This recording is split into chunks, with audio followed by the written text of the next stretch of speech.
case you're wondering what we're here to achieve in the next half an hour, the aim is really simple. It's to get you to evaluate your level of presenting, and that might be your own presentation skills, it might be the technologies that you're using, literally all areas of presenting.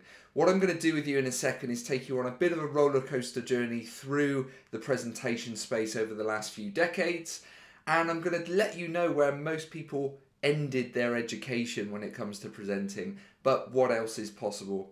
And my objectives for the session are really simple. Like I said, I'm going to show you how far we've come, that's number one. I'm also going to get you to rate yourself, which might feel a little bit painful, but I'd appreciate it if you could be really honest with that rating. And then the third objective is to give you 3 of my top tips. Now, I'd love to talk to you all day about the art and skill of presenting and really give you as much info as I can, but we've only got, well, now 28 minutes left to go. So I'm going to give you as much as I can. But those 3 top tips will be things that you can implement immediately to raise your level of presentations. So without further ado, let's get stuck into it. These are the 2 main sections that we're going to go through. First of all, the A to Z of presenting, because let's face it, we've come a long way. Technology has grown. You know, we've changed as a kind of species, I suppose, in how we work and how we live and how we play and stuff like that. So let's just focus in on where it all began. Now, if we go to the 1960s here, you'll probably guess by my young boyish looks that I was not even alive in the 1960s, but I wanted to start here because this is really where the first device was created for kind of the Western world, I guess you could say. It was the overhead projector, and this was the very first device that a presenter could use to visually present to a large audience. So in case you didn't see one of these when you were growing up in school or anything like that, this huge box here on the screen, I mean, it must have eaten up so much energy. I'm sure it would have been ridiculous. But the whole idea is that a presenter would take a sheet of acetate, I nearly said paper, but yeah, acetate is like a plastic sheet of A4. You would get a pen, you would draw your information manually onto that. Sometimes I think you could kind of get acetate sheets sent to you that were very professionally done, but nevertheless my experience of it was that people would draw their own information on these sheets of acetate. You'd lay it on the top here, on the top of this screen where that gentleman's hand is, and a light would then project that onto the wall behind you. So it was a very, very early and very, very large projector essentially. Now, not much happened there. From 1960 all the way up to the 80s, not much really happened in the way of visual presentation and the technology that we could use to do that. So if we fast forward a little bit to the 80s, the next big revelation was really this huge clunky thing that's on the desk here, and that's a data projector. Now, this is where I sort of started school, and I remember my teachers having one of these. I'm sure most of you in the audience will remember that as well. They were absolutely huge devices, as you can see from this one here.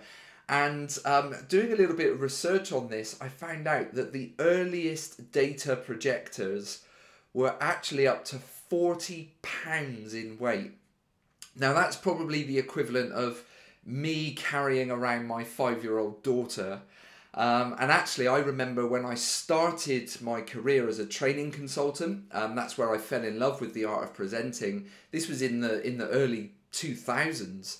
When I started that career, I would carry around a laptop on one shoulder and a big heavy projector on the other shoulder.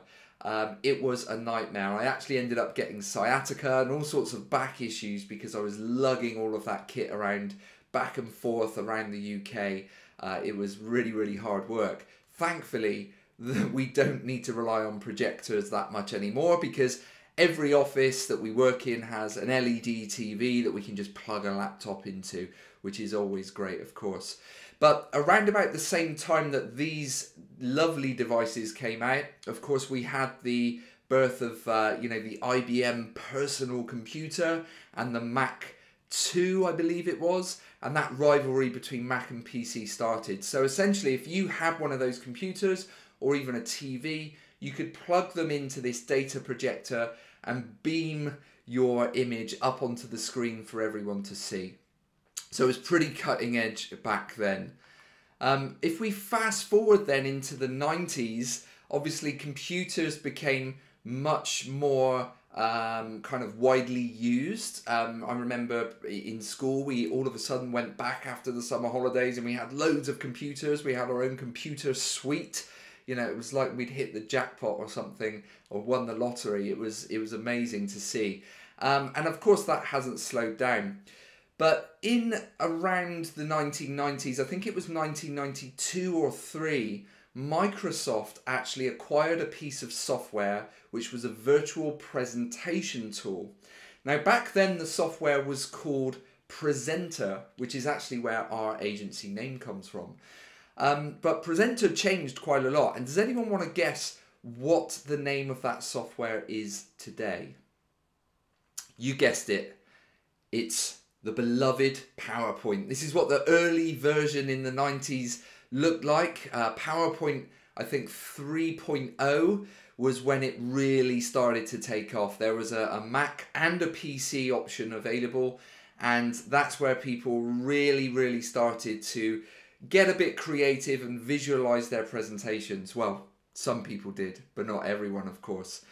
Now that was the early 1990s, and I want to zoom back out to this big picture for a second, because as you can see, this timeline is the A to Z of presenting, and it's acetate, which we started with back in the 60s, all the way up to present day, which is Zoom. So A to Z, acetate to Zoom. But here in the 1990s, this section we've just been on, this is actually where most presenters stopped caring or innovating or learning any new tips or tricks. They literally just thought, I've got my PC or my Mac, I've got a copy of PowerPoint, I've got this presenting thing nailed. I don't need anything else. I don't need anyone to tell me what to do. I've mastered it. And they literally have done nothing from this point on up until present day. And that's a little bit bonkers when you think about how far technology has actually come. Now, be honest with me in the chat box. If this is you and you've stopped here, do let me know in the chat box. I won't hold it against you at all. So I want to zoom in and just let you know what has happened since then, because it might be interesting for you to know some of the stuff that you could have potentially really benefited from, but maybe didn't have the time or even the inclination to actually go and explore some of this stuff. So the very first thing, of course, is something I have to talk about because it's how I really started my career, and that's a tool called Prezi. So in the early 2000s, well, actually it was 2009, so not that early at all, but 2009 is really where a new kid on the block kind of strolled onto the scene, and it definitely scared Microsoft a little bit. I'll talk about that in a second. But Prezi, for those of you who haven't seen it yet, is a presentation tool that enables you to zoom in and out of a virtual environment. So this is something that our designers created for a client of ours who works in pharmaceuticals. And what we've done is we've created this scene of the home, and we've actually used that scene to house the content inside it. So we zoom in and out of that scene, reveal content at various places, and then go back to what we call the big picture or the overview. We take people back to that same big picture and overview, and we take them on that journey. So if you haven't explored Prezi at all, I'd really recommend you do. Even if you love PowerPoint and you want to stick with PowerPoint, that's fine, but you should definitely know what else is out there. And Prezi is one of the key players in the presentation space right now. Now, a little bit further down the line, of course, Microsoft decided to release Office 365, and that was great news for PowerPoint users because it meant that you could take advantage of some really amazing new features called the morph transition and the zoom feature. Now this is an example you'll see here where we zoom into a house, so very much like the Prezi version I just showed you, but this is all done in PowerPoint. So I'm sure Microsoft would deny this, but I'm pretty sure they were looking over the fence at Prezi for a long time and actually decided, let's introduce a feature that enables you to use that zooming in and out just like Prezi does. I'm sure they would deny it, until the cows come home, but it's exactly what it does. So that rivalry has continued, and it was great to see. It was great that Prezi came on the scene when it did. Prezi now has over 100 million users. It's probably the closest presentation software to match PowerPoint in terms of its user base and user numbers. But also around this time, a lot of people thought, well, if Prezi can rival PowerPoint, then so can we. So we saw things like Google Slides, Keynote, of course, on the Mac has been around for a long time.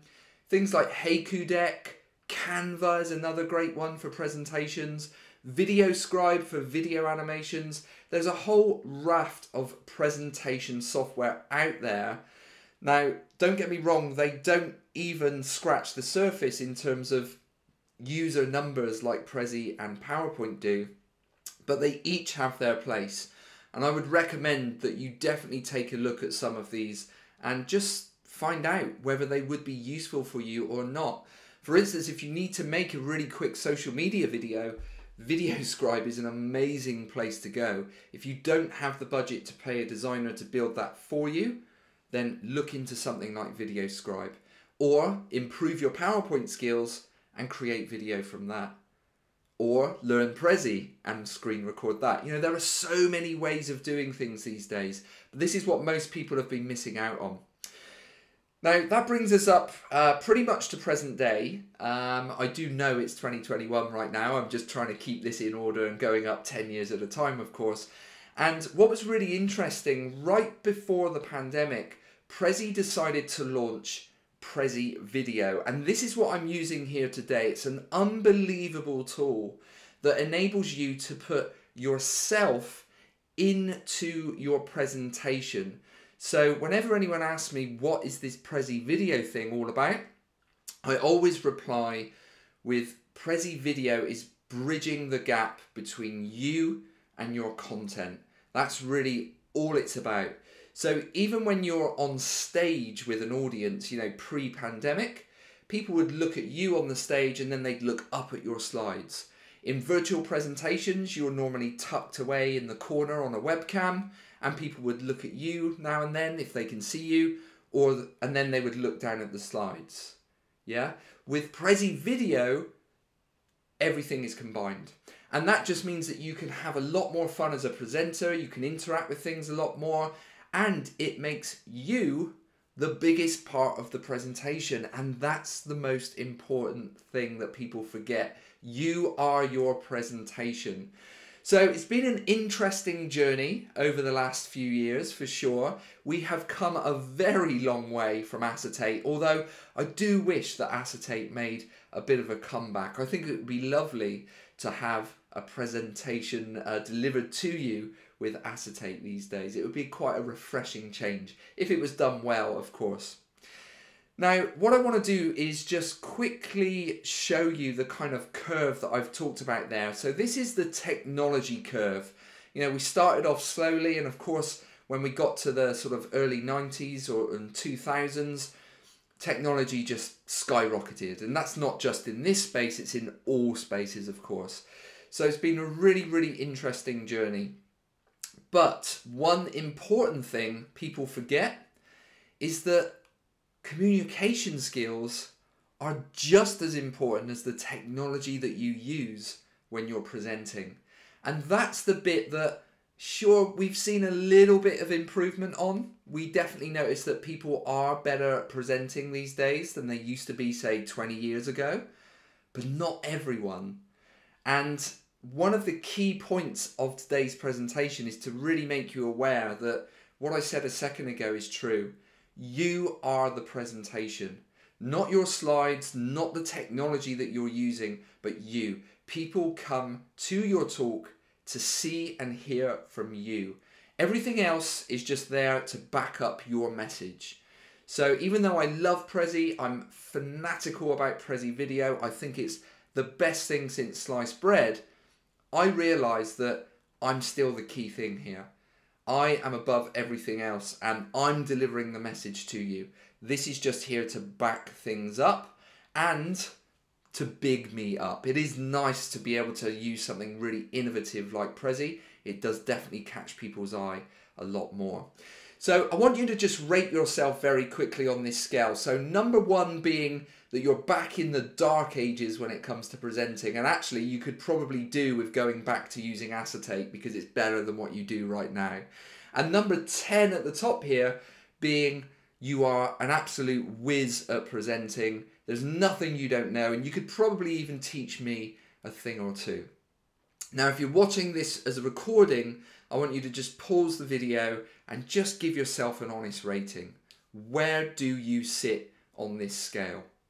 So it's really, really interesting. And I want that to kind of reflect. I want you to reflect on that afterwards and hopefully think to yourself, right, here's 3 things I'm going to implement straight away to help me raise that number. Because we should all be aiming for a 10. Now, people always ask me here, well, what level are you, Russell?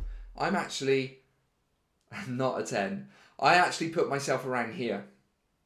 And you might think, well, yeah, but your presentations are great. Yeah, sure, but they could be better. They could always be better. There are things I do when I watch the recordings back of myself presenting. I cringe at times for little mistakes I make, and the audience probably doesn't know this, but I do. So there are things that I could be better at, and I hope I never get to a 10, because it should always be an ongoing process of improvement. Okay, enough of that. Let's jump in to these top 3 tips. Now, I could spend an entire day here on presentation tips. Of course, I'm not going to do that. I'm going to focus in on 3 things that you can do right now to improve your presentations. Now, in the live version of this, I would ask my audience where they would like to go, and I would make it very conversational. But for this recording, I'm just going to go through them in order. So the very first thing we'll look at is conversational presenting. What is it? Well, conversational presenting is really, really simple. If I use my wonderful assistant here, we can bring up a presentation visual or an overview screen like the one you can see here right now. And my lovely assistant Russell is asking the audience, what would you like to focus on first? So we're not just starting the presentation and going through it in the order that we see fit. We're asking the audience what's important to them, and then we're letting them do the driving. So we would zoom in on the area of interest. We would deliver any content that's in that section, and then we would come all the way back out to our overview. Just like I showed you with Prezi, I explained with Prezi on that visual, that video a second ago. That's really what Prezi is all about. But this is conversational presenting. The ability to get your audience to dictate the flow and the order of content that you move through. That is conversational. And I would really recommend that you try it out. It's an amazing way to present. So how do you do it? Well, you could quite simply just use Prezi. Prezi is a conversational presenting tool. Simply the act of building a Prezi will actually give you a conversational presentation. There's nothing you need to do, no advanced training courses you need to go on or anything like that to make it happen. Prezi is a canvas. You lay your content out onto that canvas and you can zoom in using your mouse. You can click on any area you want to. If you'd rather not do that, you can still use PowerPoint. So remember that zoom feature I mentioned a second ago. The zoom feature enables you to set up sections of content in your presentation, and you can zoom into those sections based on the feedback from your audience. Really, really amazing way of presenting. Now the benefits are incredible. I've been presenting in a conversational way ever since I discovered Prezi back in 2009. Now, not always, it's not always possible to fit conversational style of presenting into every presentation, but where I can, I definitely do. Now, the benefits I've found, number one is time saving. So if you have an hour's worth of content, you don't have to go through that whole 60 minutes worth if only 20 minutes of content is relevant to the audience you're talking to. Again, you're asking them, what do they want to know about? And if they only want to know about 2 or 3 different parts of your presentation, then that's fine. Give them that content, ask them if there are any questions, and wrap things up. You don't have to go through the whole hour's worth of content. And also a big benefit is attention. Right now, especially in this world where we're all presenting virtually, you have no control over people's environment. You don't know if they're really paying attention or if they're doing emails on another screen or scrolling through their phone. But by asking them to be involved from the very beginning, you're guaranteeing that you've got their attention. Now, you might not get everyone's attention, but the vast majority you should do. So these 2 benefits alone, for me, are why I really spent a lot of time mastering conversational presenting. And like I said, I did it when I first discovered Prezi, but it is now possible in PowerPoint as well. Now, one benefit I haven't listed here, but it's worth mentioning, is that conversational presenting also just feels way more natural. It can be really stressful, and you can have smoke coming out of your ears sometimes when you know a presentation's coming up, and you worry about forgetting your lines and things like that. Whereas with conversational presenting, you really don't need to, because you're just having a conversation. It's really that simple, and because of that, it's one of my favorite ways to present. Now let's look at cognitive overload. This is my second tip in my top 3 tips for presenting and how you can improve your level of presenting. Now, I don't know about you, but have any of you guys, I mean, I certainly haven't yet, but have any of you found this amazing work-life balance? Now that we're all working from home predominantly, have any of you found this really amazing work-life balance where everything is just peaceful and tranquil and everything's just so easy? It's not happened, has it? Most of us are actually just going from Zoom call to Zoom call to a Teams call to a Google meeting to a Zoom call, and we barely have a break in between. How we do our actual day jobs, I do not know. So I'm sure we'll figure out soon that taking a break is actually going to make us more productive, but right now we seem to be at the wrong end of that scale. So cognitive overload is when we present too much information to our audience. Now, imagine you've just got off your 5th Zoom call of the day, you've logged into another presentation, and the presenter puts up a slide like this. I've seen slides from lots and lots of our clients and people who come to us asking for help. I've seen slides that are twice as busy as this. Even me as a designer, trying to make this look busy was difficult, but I've seen, and I'm sure you've all seen, some terrible slides.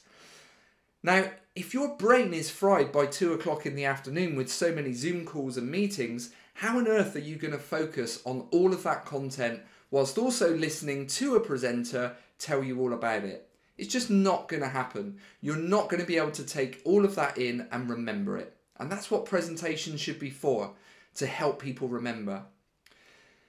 Now, a much better way of presenting that information on the slide I just showed you would be to break it into several slides. So one piece of information, focus on that. The next piece of information, focus on that. And just make it much more digestible for the audience. It really doesn't matter if you have to turn one slide into 10 slides. The idea is that you don't want to overload your audience with too much information.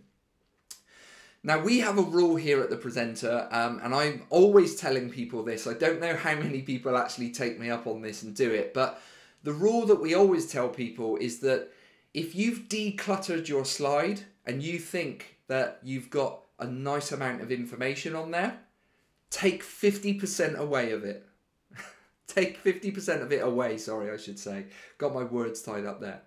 But genuinely, if you think that you've built a slide that looks really nice and easy to digest, slash 50% of that content. Get rid of it or move it onto a second slide. Trust me, your audience will thank you for it. Now, if you're thinking at the moment, oh my God, that means I'm going to have 100 slides instead of just 20 or 30, that really doesn't matter. It doesn't matter if you have 100 slides or 200 slides. It really, really does not make a difference. So please don't worry about that at all. So that's cognitive overload. We've got to try and avoid it. It's absolutely crucial, especially in this world we're living in right now. Presentation skills. Now this, of course, if you want to improve your presentations, it's got to start with you, right? You shouldn't look to PowerPoint or other bits of technology to help you improve your presentations. You should start with yourself first. So maybe I should have put this tip at the beginning. But my biggest tip here, I mean, this is a huge area. We could easily train you on presentation skills for a whole week and probably still have content left to show you. But my biggest tip to help you increase the way you present, especially right now when we're all presenting virtually, my biggest tip is to stand and deliver. So again, my lovely assistant here is kind of helping me explain this.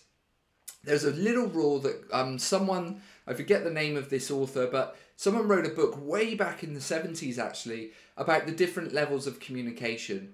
And what was discovered is that there's this really, really lovely rule that came out of it, which is called 7-38-55. Okay? And what that means is quite simply 7% of your communication comes across as spoken word. Only 7%. So that's the words that you decide to use. Only 7% of your communication is made up of that. Okay? Then 38% is your tone of voice. And this is where it gets really important to stand and present, because most of us don't stand. We sit hunched over our laptops. You know, physiotherapists are going to be very busy after this pandemic, I'm sure, because everyone's probably creaking and crunching from hunching over their laptops for so long. But when you sit in this way and you try to deliver a presentation in this way, of course you arch your back, which means that you actually restrict your larynx, and that changes your tone of voice. You know, it's very, very simple. Sometimes I'm sat on the sofa in the evening and I look at my wife to talk to her and she says to me, "Why are you shouting?" I'm like, "I'm not shouting." She says, "Oh, your voice is really deep."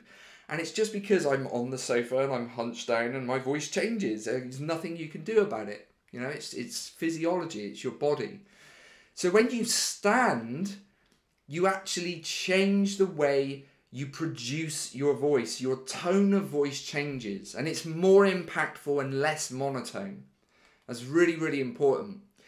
Now, the main reason why you should all stand up to present is this big percentage down here. 55% of your communication is through body language. Now, I talk a lot with my hands and I would never dream of sitting down to deliver a presentation. I've always made sure that even before the pandemic, at home here in my home office, I have a standing desk, mainly because I had back issues a long time ago from carrying that projector around that I told you.